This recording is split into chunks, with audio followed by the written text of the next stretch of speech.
उम्मीद विद जाकिर खान। कुछ 4-5 साल पहले एक बड़ा ईमानदार वीडियो मैंने अपने चैनल पे अपलोड किया था। सो मैंने अपने वालिद साहब के बारे में बात की थी, पापा प्लीज प्रीच मोर। उसमें ऐसे ही बेख्याली में एक लाइन कही थी कि जो पेरेंट्स होते उनकी कोशिश ये होती कि सारी खूबियां आप में आए पर उनकी कमियां कोई ना आए। ऐसी एक कमी वो शायद थोड़ी सी मेरे पापा की भी कमी थी, और उस एक कमी को फुलफिल करने के लिए उन्होंने बहुत मेहनत करी, मैंने बहुत मेहनत करी, पर वो हम दोनों से हो नहीं पाया। पर हाँ, कोशिश मैं आज भी कर रहा हूं, वो है इंग्लिश। कि वो जब गांव से इंदौर आए तो जिनके यहाँ वो मैथ सीखने जाते थे उनके बच्चे बहुत अच्छी इंग्लिश बोलते थे। पापा को लगा कि यार मेरे बच्चे भी इंग्लिश बोलने चाहिए। तो अपनी फाइनेंशियल कंडीशन ना होने के बावजूद उन्होंने एक कॉन्वेंट स्कूल में मेरा एडमिशन कराया। बचपन के हिसाब से ठीक ठाक अंग्रेजी थी, तो अक्सर ना वो दूसरों के सामने ऐसे मुझसे इंग्लिश में सवाल पूछते थे कि so what do you think about this in politics. उस डिस्कशन की वजह से मुझे बहुत सारा जो है चीजों के बारे में पता करके रखना पड़ता था। यार पता नहीं यार पापा कभी भी इंग्लिश में कुछ पूछ लेंगे। जैसे जैसे लाइफ प्रोग्रेस होती गई ना, टच छूट गया। जबान जो है वो प्रैक्टिस से ज्यादा बढ़ती है। वैसे दोस्त नहीं रहे, वैसी बातचीत नहीं रही, और घर में माहौल बिल्कुल नहीं है ना, तो कितना सीखेगा बच्चा, नहीं सीख पाएगा, है ना। इसीलिए आप देखोगे बहुत सारे लोग ना अपने बच्चों से इंग्लिश में बात करते हैं, क्योंकि माहौल आपको उनको देना पड़ेगा तभी तो वो सीखेगा। सीखा ही नहीं, वो माहौल मिला नहीं और वो आदत छूट गई। फिर गलतियां होने लगी तो शर्मिंदगी आ गई। फिर जब दिल्ली गए तो दिल्ली में क्या हुआ कि इंदौर के बहुत कूल लड़के होते थे। दिल्ली में गए तो वहां पे असली के कूल लोग मिल गए। तो हमने बोला कि हम कूल, हम तो फुल देसी, जबकि उतने देसी भी नहीं थे। तो जब बोला कि फुल देसी, तो फिर फुल देसी रहना पड़ेगा ना। फिर उसमें इंग्लिश छूट गई, फिर बोल दिया इंग्लिश नहीं आती, तो पूरी ही छूट गई। फिर 3-4 साल बाद जब कोशिश करी तो गलतियां होने लगी, शर्मिंदगी होने लगी, लोग मजाक उड़ाने लगे। मैं कहा पर यार बचपन में तो ये कैसे हुआ। जो कॉमेडी करना शुरू किया तो हिंदुस्तान में जो अकेला कॉमेडी सीन था वो सारा इंग्लिश था। तो मैं जब करना शुरू किया तो कोशिश तो इंग्लिश में करी, पर हुआ नहीं उतने अच्छे से। फिर मुझे लगा कि शर्मिंदगी के साथ क्यों जीना, जो मुझे जितना आता है वो भी काफी बेहतर ही है और बहुतों से बेहतर और बेहतरीन आता है। तो हिंदी में कॉमेडी करना शुरू करी। उस वक्त ना एक शख्स थे जो बड़े स्टार थे, हमें अभी भी मैं उनसे बात करता हूँ ना, मेरे ऐसे गूज़बम्स हो जाते हैं। उनका नाम था Abish Matthew. Son of Abish के बहुत सारे एपिसोड्स में मैं इसलिए आता हूँ क्योंकि मेरे बहुत पुराने दोस्त हैं, बहुत करीबी दोस्त हैं। यार वो बड़ी अच्छी इंग्लिश बोलते हैं, उनकी इंग्लिश बड़ी साफ है, क्रिश्चियन है, बहुत सारे क्रिश्चियंस की इंग्लिश साफ होती है। और अपने घर में तो वैसा माहौल नहीं था, उनके घरों में वैसा माहौल होता है ना। इस तरह का एक हमारे दिमाग में एक परसेप्शन है हम। तो मुझे लगा यार ये आदमी तो अपने से क्या ही बात करेगा। तो उनके पास बोलने गया कि यार सर मुझे बहुत अच्छा लगता है आप जैसे बात करते हो, आपकी इंग्लिश बहुत अच्छी है। और मुझे लगा नहीं था कि उनके और मेरे बीच में कुछ भी कॉमन हो सकता है। पर जब उनसे बात करना शुरू करी तो बहुत सारी कॉमनैलिटीज निकली, परवरिश की, अपब्रिंगिंग की, पैसों के अभाव की, जो कि हम भाषा की अमीरी से हम कभी जोड़ ही नहीं पाते हैं उसको। कि अरे अच्छा आपका भी स्कूल, अच्छा आपके पापा भी ऐसे, अच्छा। तो उनसे मेरी बहुत सारी लंबी बातें हुई हैं जिंदगी में। तो उसी लंबी बात का एक छोटा वर्जन करने आज ये मेरी खुशकिस्मती है कि आज वो उम्मीद पे हमारे साथ आए हैं। अबीश भाई कैसे हैं आप? मैं बिल्कुल ठीक हूँ। व्हाट अ ग्रेट इंट्रोडक्शन, बहुत अच्छा लग रहा है। खत्म हो गया मेरा करियर। मुझे याद नहीं है कि हम पहली बार कब मिले थे, पर मुझे ये याद है कि क्यूमुलेटिवली 10 बार मिलने के बाद मुलाकात हुई थी। जी। उससे पहले मीटिंग थी। हाँ, बस ऐसे एक वो कहते हैं ना कि सूखी सलाम दुआ सी थी। करेक्ट। और उसके बाद हमने धीरे उसे बात करने शुरू किया, बातचीत जब की तब। करेक्ट। एंड मुझे एक चीज मालूम था कि कॉमेडी वाइज हम लोग स्टैंड अप कॉमेडी जो बोलते हैं ना, एज अ परफॉर्मेंस आर्ट जो हम आज कर रहे हैं, फॉर अस वो यूके यूएस बेस्ड था। सो हम लोग भी वही करने की कोशिश में थे विद एन इंडियन कॉन्टेक्स्ट। फिर आप आए एंड बहुत सारे और लोग थे जो अपने नैरेटिव्स को बताने की कोशिश में थे। मैं वही इंटरनेशनल कॉन्टेक्स्ट के बारे में बात कर रहा था क्योंकि मुझे लगा वही कूल है, उसी के बारे में बात करना है। कि मुझे फ्लाइट के बारे में बात करना है, ली नहीं है फ्लाइट लाइफ में, बट मुझे बोलना है कि मैं इसमें गया था बिकॉज लोग बात कर रहे हैं। तो जिस तरीके से आपने हमको देखा कि इंग्लिश में, अरे वाह, मतलब यू नो लिंग्विस्टिक करेंसी जो आपने हमको इन्फ्लेट करके दे दी थी, हमारे लिए वो इमोशनल कॉन्टेक्स्ट की जो करेंसी थी वो आपने सिखाई थी। अरे भाई, like you all of you बात कर रहे थे अपने बारे में, अपनी अपब्रिंगिंग के बारे में, और हम अपनी अपब्रिंगिंग छुपाने की कोशिश में थे कि यार इंग्लिश में अगर कुछ बोले तो मतलब ऐसे कोई गाड़ी में नहीं घुस सकता है, मतलब सीधा हवाई जहाज में घुसेंगे. So there was that edge and आप इमोशनल. इंग्लिश में बात करते हो, आप चटपट के बारे में नहीं बात कर सकते. चटपट के बारे में नहीं बात कर सकते. आपको जो है वो डार्क चॉकलेट ही लेके आनी पड़ेगी उसके लिए. एग्जैक्टली. चाहे वो आपकी लाइफ में एक्सेस ही ना हो उसका. नहीं, है ना. पसंद है मिल्की बार बट मांगेंगे टॉबलरोन. पर ये भाई इंग्लिश ऐसी भाषा है ना जो एक बहुत बड़े तबके के लिए वो एक बहुत बड़ा बैरियर है. वो बहुत बड़ी स्ट्रेंथ और वीकनेस है, और वो वीकनेस आती जाती रहती है और वो स्ट्रेंथ आती जाती रहती है. आपको लगता है नहीं मैं हिंदी में बात करता हूँ तो भी क्या हो गया, और कोई ना कोई ऐसा इंसिडेंट हो ही जाता है जिसके बाद आपको लगता है कि शिट यार सीख लेनी चाहिए थी. है ना. और वो इतना रेगुलर है वो, और उसका यूटिलिटी इतना ज्यादा है कि हम खुद ये हम सब इस लड़ाई से लगातार हम जूझ रहे हैं कि शुड वी बी ओके कि नहीं आती है, या वी शुड लर्न. है ना. हम ये लोग हैं. एक आप हो जिसने आते हैं, आप केरला से हैं, आपका जो फोर फादर आपकी जो फैमिली है वो वहां से आते हैं. आपको इंग्लिश का एक्सेस कैसे मिला, क्या उसके फायदे हैं और उसके क्या नुकसान रहे आपको? तो जरा आप उस पर थोड़ा रोशनी डालिए ना कि कैसे आपको महसूस हो, और फिर हम उस बारे में बात करेंगे हम दोनों मिले कहाँ पे. पेरेंट्स मेरे केरला से हैं, राइट. तो आपको लगेगा कि इंग्लिश तो ऑब्वियसली क्रिश्चियन लोग हैं, इनको तो इंग्लिश आता है. गलत है, बिकॉज हम क्रिश्चियन से ज्यादा साउथ इंडियन केरलाइट्स हैं. पेरेंट्स को इंग्लिश में बात करनी नहीं आती, उनको हिंदी में बात करनी नहीं आती. बात करनी आती है अपने डायलेक्ट इन मलयालम में. वाह. केरला छोड़ के अगर आप जाओगे दिल्ली तो बात तो आपको हिंदी में या इंग्लिश में करनी पड़ेगी. सॉरी भाई मैं आपको रोक रहा हूँ. जैसे कि यही बात है, जैसे कि क्योंकि मैं मुस्लिम हूँ, उर्दू का जो एक्सेस है, हमारा 2 लाख की आबादी वाला मोहल्ला होगा खजराना इंदौर में, 200 लोग नहीं होंगे जो ढंग से उर्दू बोल पाते होंगे. क्योंकि जस्ट बिकॉज आप मुस्लिम इसका मतलब ये नहीं कि आपको उर्दू आती है, नहीं आती आपको. मेरी फैमिली के साथ ये था कि भाई बहुत म्यूजिकली रिच फैमिली है, तो पोएट्स घर आ जाते थे कभी कोई, उनको बात करते हुए सुना, तो एक अंदाजा था कि यार ये शायद मे भी अलग भी हो सकता है ना. बाकी तो कोई नहीं बोलता. तो ये पढ़ा, ये बिल्कुल आपकी बात आज आप बोल रहे हो तो मुझे समझ आ रही कि हाँ, कि जो जहां पे रहता है उसका लैंग्वेज तो वही होगा ना, उसका रिलीजन चाहे जो हो, उसका कल्चर तो लोकल ही है ना, क्योंकि कल्चर तो रीजनल है ना, वो तो ज्योग्राफिकल है. एग्जैक्टली. तो ना 2 लड़के हैं और उन्होंने हमको चर्च में डाल दिया, और वो भी इंग्लिश चर्च. ये समझे कि इन्होंने अपना मधम चेंज किया. समझने की कोशिश करो. जीरो मलबार है वो बचपन से पूरी. अच्छा, तो ये जो सेक्ट है ये अलग सेक्ट है. अलग सेक्ट है ना. और मतलब क्योंकि लोगों को क्या लगता है कि जैसे सब लोग क्रिश्चियन मतलब सारे क्रिश्चियन, है ना, मुस्लिम मतलब सारे मुस्लिम, पर उसके अंदर अपने आप 4 घर में लोग रहते हैं, वो एक ओपिनियन के नहीं है, तो रिलीजन में कहां से होंगे. तो उसके अपने अलग अलग हिस्से होते हैं, लोग अलग अलग मानना होता है. तो आपके पेरेंट्स एक अलग यूनिट से आते हैं, अलग यूनिट से, पर क्योंकि उनको अपने बच्चों को इंग्लिश सिखानी है, हाँ, तो उन्होंने एक अलग यूनिट के चर्च में भेजने को वो तैयार हो गए. एग्जैक्टली. वाह. माय पेरेंट्स दूसरे सेक्ट से हैं, और हमको अलग सेक्ट वाले चर्च पे भेजा. तो आप ये समझो कि उन्होंने लिटरली एक बोला कि तुम यहाँ से नई शुरू करो, नया चैप्टर. और फिर हम गए चर्च में जहाँ पर सब इंग्लिश होता था. समझो जब हमको इंग्लिश सिखाया गया ना, जब हम इंग्लिश स्कूल में गए, इंग्लिश चर्च में गए, हमको लगा कि English is a good language. और सेम जो आपके साथ हुआ, हमने हिंदी छोड़ दी, क्योंकि बोला अरे इंग्लिश में तो हम रॉक स्टार है, हिंदी में क्यों बात करेंगे. हिंदी में तो मतलब इकोनॉमिकल क्लास नहीं बात कर सकते. करेक्ट. कॉलेज आया अपने पास, तब आया कि भाई हम लोग सेम कॉलोनी के हैं. तो एवरी टाइम आई मीट विवेक, ईशान, ये जो लोग हैं मेरे कॉलोनी के, आप हिंदी में नेचुरली बात निकलती है. ये नहीं क्योंकि आप हिंदी में मुझसे बात करो, बट मतलब कनेक्शन हमारा एम्पैथी है, सेम बैकग्राउंड है. पर अगर आप जाओ बैंगलोर तो हम इंग्लिश में बात करेंगे. तो इंग्लिश में हम काफी अच्छे, तो हमने हिंदी छोड़ दी, बिकॉज अभी इंग्लिश हिंदी का कोई काम नहीं है, क्योंकि जो भी जॉब मिले वो इंग्लिश में होगी. तो मैं बस जॉब इंग्लिश में ही करूंगा, एंड सब कुछ जो करूंगा इंग्लिश में ही करूंगा. मैं हिंदी छोड़ दी. भूल गया कि हिंदी के साथ आती है थोड़ी तहजीब, थोड़ी रिस्पेक्ट. जैसे इंग्लिश में यू ग्रैंडफादर ग्रैंडसन बात करे, यू में चलता है, इक्वल है.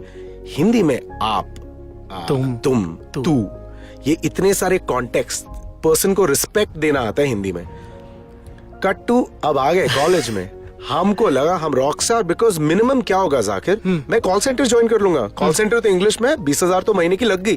जिस कॉन्फिडेंस, जो इंग्लिश ने मुझे जो कॉन्फिडेंस दिया कि अरे मैं करियर में तो अच्छा करूंगा, उतना ही मेरा रिलेशनशिप में ना हाथ वीक हो गया. बिकॉज दोस्तियों में हाथ वीक हो गया, बिकॉज अब वो थोड़ा इमोशनल कनेक्ट खत्म, बिकॉज हिंदी में मैं बात ही नहीं कर पा रहे. जिस लैंग्वेज में वो लोग कम्युनिकेट करते हैं आपका कम्युनिकेशन नहीं. सही बात है. बस ट्रांजैक्शनल बातें होने लगी थी, बट डीप बात नहीं हो रही. बिकॉज इंग्लिश में मेरे को प्रॉब्लम नहीं हुआ था कि मैं आपको इंस्ट्रक्शन दे सकता हूँ और आप समझ जाओगे, बट हिंदी में क्या होता है, कॉन्टेक्स्ट समझोगे, पर्सनालिटी समझोगे। ये बड़ी कमाल की बात है। तो मिर्जा गालिब साहब, उनका एक शेर है और उसमें इसी बारे में जिक्र है कि कैसे जो है वो रिस्पेक्ट और कितना वो है लैंग्वेज का, कि शेर है कि हर एक बात पे कहते हो तुम कि तू क्या है।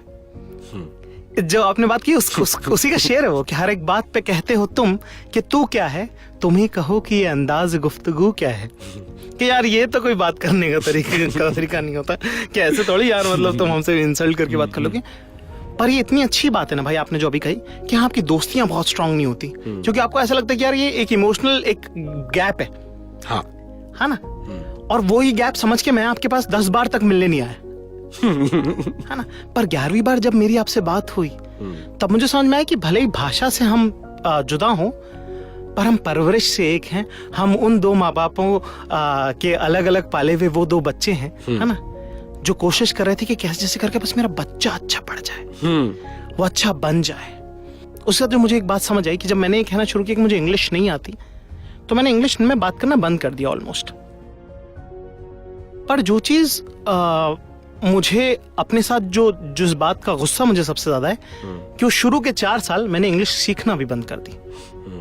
हाँ, जो कि शायद मेरी सबसे बड़ी गलती थी। एग्जैक्टली। मेरा एक दोस्त है लॉयड, कल हम आपके बारे में बात कर रहे थे जी, और लॉयड ने बोला जब भी जाकिर मुझसे मिलता है तो मुझसे बस इंग्लिश में बात करते हैं। हाँ, और उनकी इंग्लिश बहुत अच्छी है। हाँ, मतलब हाँ, इंग्लिश तो अच्छी है, मतलब पढ़े हैं, ऑब्वियसली इंग्लिश अच्छी है। लॉयड ने बोला मुझे नहीं पता था कि हम कुछ कॉमन में बात कर सकते हैं, बिकॉज हम 2 डिफरेंट लैंग्वेज में बात करते हैं।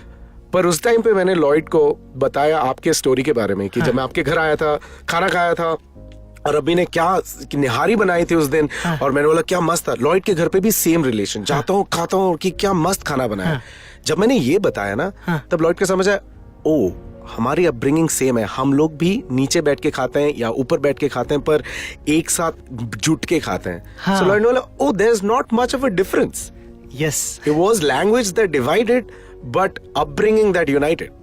हाँ, तो जो मुझे अब क्योंकि जबान थोड़ी थोड़ी साफ होने लगी, तो मेरा जो मानना है पूरा इस इंग्लिश हिंदी डिबेट के बारे में वो ये है कि आपको शर्मिंदा होने की बिल्कुल जरूरत नहीं कि आपको हिंदी नहीं आती, आपको इंग्लिश नहीं आती। पर मेरा ये मानना है कि इसका मतलब ये नहीं है कि आप सीखना बंद कर देंगे। क्योंकि जिंदगी में लैंग्वेज हो या कुछ और, हमेशा कुछ कुछ सीखते से रहो, क्योंकि सीखने की आदत से ज्यादा बड़ा कुछ नहीं है। जैसे कि म्यूजिक, आप भी बहुत म्यूजिक आपने सीखा है ना। म्यूजिक से जैसे मुझे समझ आया वो ये क्या विश्वा यार, आप जब म्यूजिक सीखते हो तो आपको म्यूजिक भले आए ना आए, पेशेंस आता है। बिल्कुल, क्योंकि इतना स्लो प्रोसेस है। और जब पेशेंस आता है तो सिर्फ वो म्यूजिक में भले ही काम आए ना आए, जिंदगी में जरूर काम आता है। आपको पता नहीं कि आप कौन सी चीज कहाँ सीखोगे और वो कहाँ काम आएगी। हम सबकी जिंदगी एक बहुत लंबी स्लमडॉग मिलियनियर है और हम जो सीख रहे हैं ना उसके सवाल जिंदगी में दोबारा आएंगे और वो सब काम आएगा। और जब सही जवाब मिलेगा ना तो उसका अपना एक इनाम होगा। तो जिंदगी में इंग्लिश हो चाहे कुछ और हो, सीखते रहना बहुत जरूरी है। तो पर मैंने देखा है कि आपने बहुत अच्छा अपने हिंदी पे काम किया इतने सालों में, जबकि आप बोलते भी माशाल्लाह से वही, आपका दिल्ली का टोन तो आ ही जाता है ना कभी तो जब अभीश जब बहुत गुस्सा होते तब वो नोएडा सेक्टर 33 वाली हिंदी बोलते हैं। बिल्कुल, सही बोला। ठीक है, तो वो मेरे ख्याल से मेरे लिए तो वही रिश्ता था अभी से। तो आप इस बारे में क्या कहना चाहेंगे? ये जो पूरा डिबेट है और बहुत सारे लोग ना डर में रहते हैं, शर्मिंदगी में रहते हैं, उनको आप क्या कहना चाहेंगे? देखो, एक्चुअली है, इंग्लिश एक इंटरनेशनल लैंग्वेज है और हमको लगता है कि यार सीखना पड़ेगा वो, बिकॉज ट्रांजैक्शनल लैंग्वेज है, बिजनेस लैंग्वेज है। उसको बिजनेस लैंग्वेज की तरह समझो, करो ट्रांजैक्शन, सीखो उसको, पर at the same time mother tongue मत भूलो। चाहे आपकी मदर टंग मलयालम हो या फिर आपकी मदर टंग हिंदी में हो, चाहे आपकी 3 लैंग्वेज सीख के जाओ। लाइफ में अगर आपने 3 लैंग्वेज सीखी है ना, आप कितना समझोगे। मेरे को मलयालम आता है, हिंदी आता है, इंग्लिश आता है, बस। पर इतने में मैं 3 डिफरेंट स्टेट्स को समझ रहा हूँ। 3 डिफरेंट स्टेट्स के लोग मेरे क्लोज दोस्त बन सकते हैं। अगर मेरे को बस इंग्लिश आती ना तो मैं बस एक ही कैटेगरी के लोग के साथ। कल्चरल लर्निंग एग्जैक्टली कितनी जरूरी है, कितना इंपॉर्टेंट है वो समझना कि यार यहाँ के लोग ऐसे सोचते हैं और वहां के लोग ऐसे सोचते हैं। आज जो हमारे मुल्क में सबसे बड़ी प्रॉब्लम ये है कि एक तबके के लोगों को ये नहीं पता कि दूसरे तबके के लोग कैसे सोचते हैं। एक धर्म के या रिलीजन के या मजहब के लोगों को नहीं पता कि दूसरे लोग कैसा सोचते हैं। एग्जैक्टली। ये लाइंस ब्लर तब होंगे जब हम कल्चरली हम जो है थोड़ा लीनियंट होंगे, समझेंगे कि दूसरा कैसे सोचता है, क्या बात करता है। जैसे कि एक चीज जो मैंने सीखी बहुत, हाँ आप कुछ बोले? मैं बस ये बोलना चाहता था, हम बात करें लैंग्वेज सीखने के बारे में, आप लैंग्वेज एक्सक्यूज लेके ना आप लोगों को सीख रहे हैं। अगर मेरे पास एक दोस्त है जो तमिल में बात करता है तो मैं उसके घर जाऊंगा, देखता हूँ कि उनके घर पे क्या डिफरेंस है मेरे घर से। हाँ। मतलब I am searching myself in your house. जब आपके घर पे गए थे, I have to give you credit for this, आपके घर पे गए थे, सबने मिलके खाना खाया था, आपने खाते हुए बोला अम्मी खाना क्या मस्त बनाया आपने। मैंने लाइफ में अपने माँ को एक बार भी थैंक यू नहीं बोला खाने के लिए, क्योंकि हम इंग्लिश में बात करते हैं। ये नहीं कि थैंक यू, ये नहीं कि खाना गंदा बना था, पर ये था कि there is brinjal and then there is roti and I would say thanks. ये नहीं कि माँ your food was amazing, because amazing versus माँ आपका खाना क्या मस्त बना है। ये इमोशनली कॉन्टेक्स्ट में मेरी माँ को कॉम्प्लीमेंट नहीं मिला है।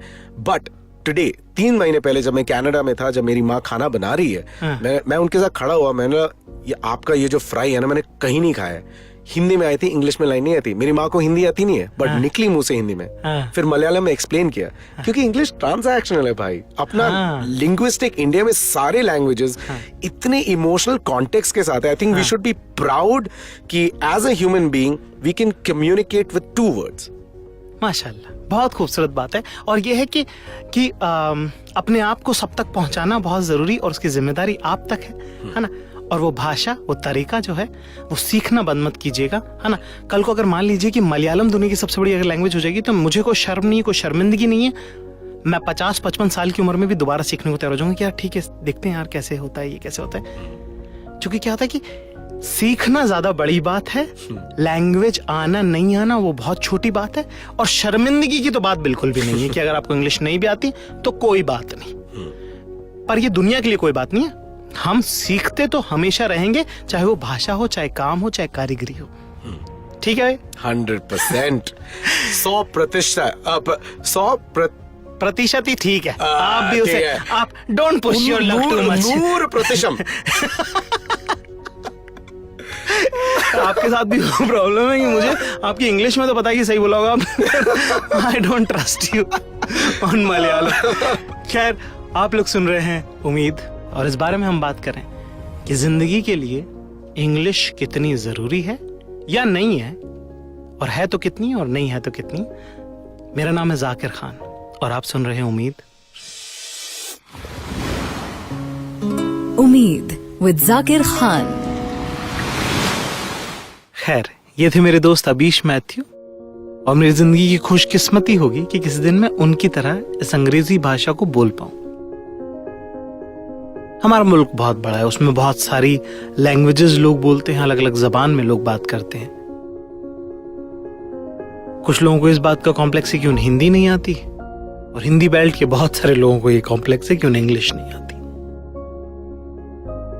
पर मैं बस ये कहना चाहता हूं, जितना आपको आता है, जिस लैंग्वेज में आप बात करते हैं, वो कोई शर्मिंदगी की बात नहीं है।